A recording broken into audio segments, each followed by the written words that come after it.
Hey everybody, welcome back to another Slaburday Saturday. Today on the mill, a little nugget of Manitoba Maple that we're gonna go to a homeowner's house, we're gonna pick it up, and we're gonna see what's inside. So let's just get right to it.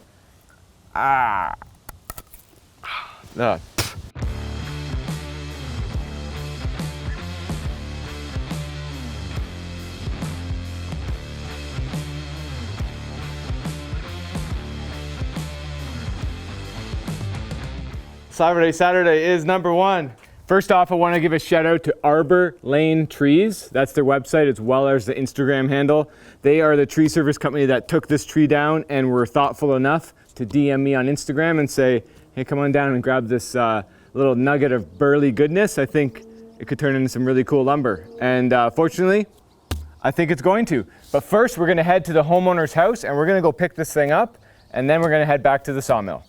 All right, we're here on location. We don't do this too often. We're down in Oakville, Ontario, and this is how we get most of our logs, although they're usually brought to us by the Arborist companies, the tree service companies we deal with. But this one is an Arborist, and we just had no way of moving this log. So we came right down here. We're gonna attempt to tilt our trailer. We specifically have a winch on it with a cable that we're gonna hook it around and hopefully very easily, we'll see how it goes, pull this onto the trailer, and then we're gonna get it sawmilled up into some really, really cool looking slabs. What is it? It's a Manitoba Maple. Looks to be pretty burly all the way around, which is gonna be cool. So we're gonna have some really nice figure on the inside, nice grain patterns. And I don't know if it's gonna be red.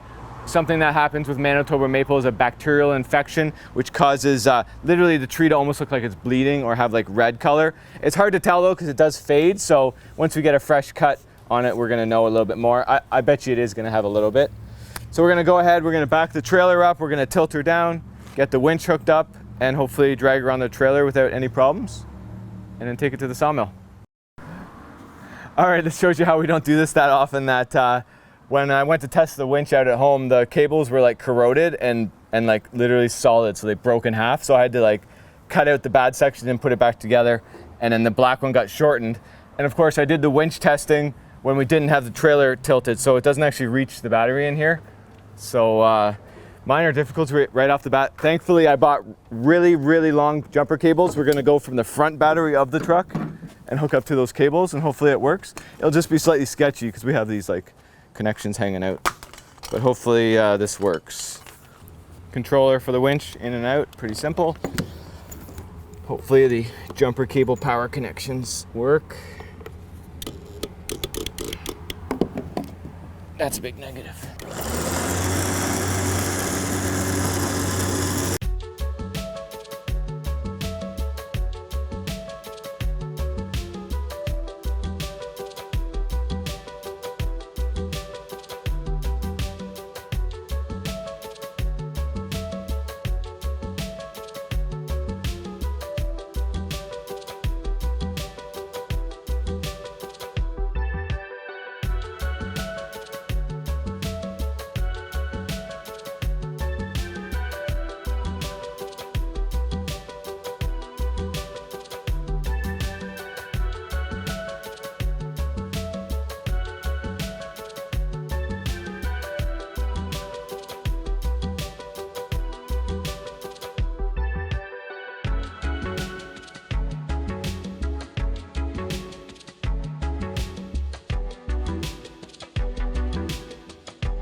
I wish I had more time and I wasn't busy running a business. I would be turning some bowls. Yeah. Turning some more stuff. Yeah. Yeah, turning is awesome. It's neat, eh? It's skill though. To do this that's a real skill to do that. Nice, that's eh? beautiful, eh? We got harvested from Waverly Brook Farms woodlot during the winter of 2017-18. It's cool with the history too. Yeah.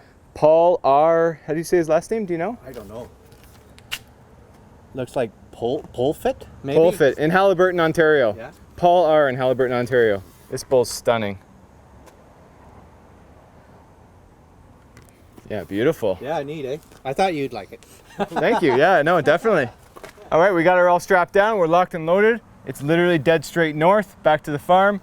Let's get it on the sawmill. All right, I gotta admit, this is a pretty gnarly log. It's got branches everywhere. Although the majority of the burl is right here, and I've placed it on the side of the log, thinking we're gonna have that on the side of the slabs. So it'd be kind of silly to have this on the very top side and you're kind of just cutting it off on your first waste cut. So it is what it is. I didn't want to, spend a couple hours positioning this log or risk rolling it that way. That is a disaster, and it's a really funky thing. This smaller chunk that's below that has burl attached still, that would be very good for probably bowl turning, or it's a smaller piece we could then slice up into smaller stuff on the wood miser. I believe I found a sharp blade. We still have a blade shortage. I was thinking I was going to have to sharpen the blades. The oil came in for that. This is why we didn't have the one video. I apologize again. But we're going to get a fresh blade on here, and we're going to start cutting into this log. We'll see what's inside it. Should be interesting. I wonder if it's going to have that red color, if it's going to have the strong red bacterial infection. Only time will tell. So sometimes the blades would come with the teeth backwards from the manufacturer, and you have to basically, I just step on it with the teeth facing forward on the bottom, grab it like this, and you kind of give it a little wrist action, and there, okay, it's going now. Voila. And now I just flipped the direction of the teeth.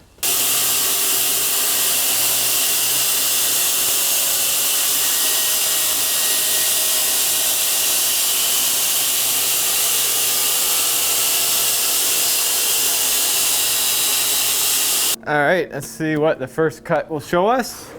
All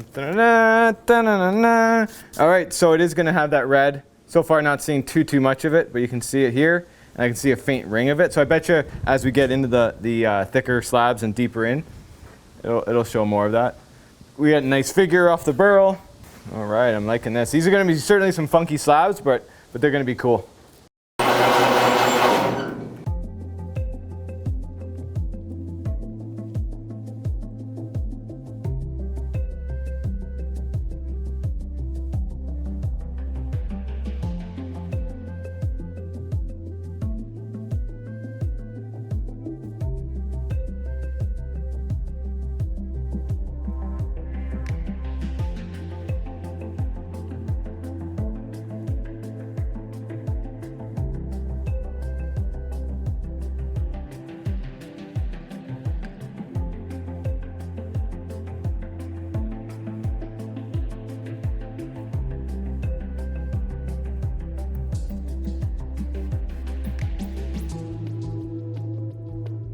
Okay, here we go. We got 1, 2, 3, 4, 5 slabs are all cut. Really awesome shape. We just threw the log on there, how it sat, basically tried to get the most burl on the side. For these slabs, it definitely worked out. They're pretty awesome. Let us know what you would do with something like this. Obviously, super irregular shape to them. We're gonna get a little water pop action going right now. Also, I've been cutting, I cut like 1.5 inches, and then I did some 8/4, and then my 8/4 lined up with my 9/4 scale. So now that they're larger, I switched to 9/4. There we go, that gives you really nice, look at that, nice quilted burly figure going on there. Really all around. All these slabs here, these ones are all live edge all around, which is pretty sweet. I probably don't need to dump on that much water.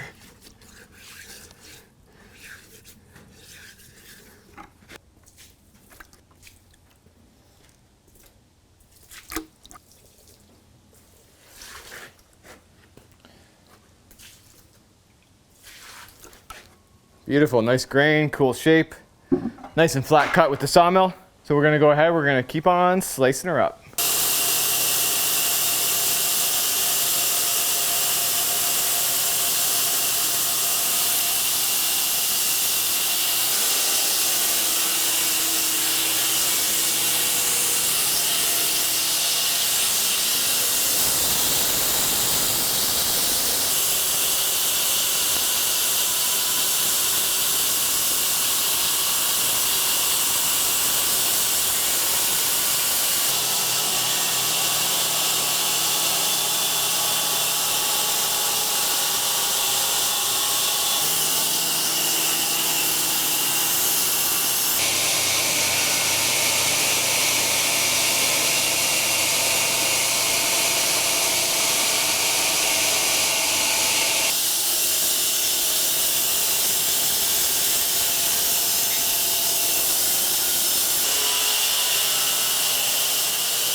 Oh, I'm just singing to myself over here. I think we've taken a few slices now. It is cutting, I think, perfectly, but I do want to see what's going on, make sure there isn't wavy cuts, make sure there isn't a hidden gremlin inside this log. We're going to stand them all up here. We're going to check out all these unique shapes, and then we're going to keep on cutting. Like I said, everything's been fantastic. Thank you, Sawmill. I love this Sawmill. Oh, until it breaks down, then I hate this Sawmill. But it hasn't broken down that much, so it's a love-hate relationship. You know what I'm saying? You know what I'm saying? Well, it's cutting perfectly. Let's get a little water pop going on these things. Let's see what we got. I water pop the wall, folks. Pretty stunning Manitoba Maple. Pretty good. All right, all fun aside now. Let's keep on cutting. We got another 4 cuts or something, and then we'll have a piece that we'll process on the sawmill, on the Wood-Mizer sawmill at a later date. Hope you guys are enjoying this. The wood's beautiful. This is a little extra effort on this one with the on-site location pickup. And I shouldn't say anything, but I'm very surprised we haven't hit any metal. We're filming for YouTube. We're making lumber. We're filming, or we're posting our story time in our Instagram, answering questions. But we got one more cut. Andy said, hey, you guys gonna have one more cut? We have one more cut. Okay, folks? How is our log held in place? We actually get asked that a lot. If you missed the start of the video, or maybe we don't post it, we have some wedges. Very, very simple. Check it out right here. Wood wedge. See, it's just a 4x4 that's got an angle cut on it, and we have a screw in it that we purposely put low because our last cut was right here. So it means if we cut another piece, we're actually gonna be cutting the top of this wedge off. And we're fingers crossed we don't hit the screw. We actually checked everywhere. It looks like we're going to cut into all 4 wedges that hold the log. But I want to get one more slab. So let's push this thing to the max and just hammer down. Woo! That's it, folks. That's the end of Slaburday Saturday, but we're not going to be done yet. We're going to pull one of these slabs out into the sun, and we're going to give you a sunshine water pop. All right? Sunshine water pops in. There was Andy's suggestion. Let us know if you like his singing. If so, we'll add a little bit more in. By the way, everyone, let us know. Slaburday Saturday is basically dedicated to sawmilling a log, a unique one, a different one every Saturday, a big one, small one, different style of sawmilling. But let us know, would you like to see something else? Would you like to see us, how we utilize the machinery next, maybe our CNC or a big planer, some of the other tools? Would you like to see a tour around the log yard? Let us know. Let us know in the comments below. Right now, sunshine water pop. Sunshine water pops. Rainbows. Rainbows and da. Oh, sharp. Ooh. What would you guys do with these too? They're obviously super funky. Let us know. But obviously epoxy is pretty big in the world. What's your guys' opinion on it? Are you in the epoxy game? Do you make like side tables, coffee tables, dining tables utilizing epoxy and utilizing lumber like that? Or do you take this burrow right here and maybe you turn a little duck call out of it? I don't think that's the noise. Is that, a duck call maybe?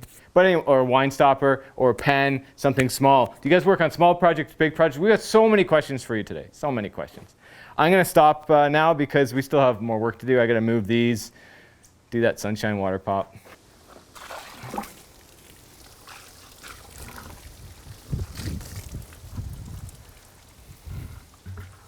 Water pop, baby. Water pop. Woo. Well, that's pretty sweet. So we cut her down to like nothing, folks. Like, look at the waist. The waist piece is like literally nothing. So we got actually a lot of slabs, like full size big ones. 1, 2, 3, 4, 5, 6, 7 fairly large ones. And then we had another 1, 2, 3, 4, 5 of these like smaller, they're not really cookies, but they're kind of cookies. They're round, but they're not round. Lots of slabs. So what, 11 of them, pretty sweet. But a big shout out to all of the arborists, the tree service companies we deal with. Without them, we virtually wouldn't have any of these logs. Every log that you see is already being cut down from old age, disease, all that kind of stuff. A lot of development also in this area. So a house goes up, there's a forest or a tree line that does have to come down. And in this situation, we got all this beautiful lumber, which would have just been turned into chips or even firewood. When we went there, the rest of the tree was a pile of wood chips, but he did save us the main body wood. as the arborists call it. And that is Arbor Lane Trees. They have their own Instagram, they have their own website, and a big shout out to them. So thank you very much. This was in Oakville, Ontario. And a shout out to the homeowners too. We met them and they were great people. In fact, they were wood lovers, and the husband brought out a really, really nice curly maple bowl that you guys saw. And it's just really nice to see people really appreciate not only watching the videos that we make for you, but the appreciation of the lumber that we're creating using these trees, because we really feel honored to do it. These trees have lived their life, and now we're able to give them a fresh life.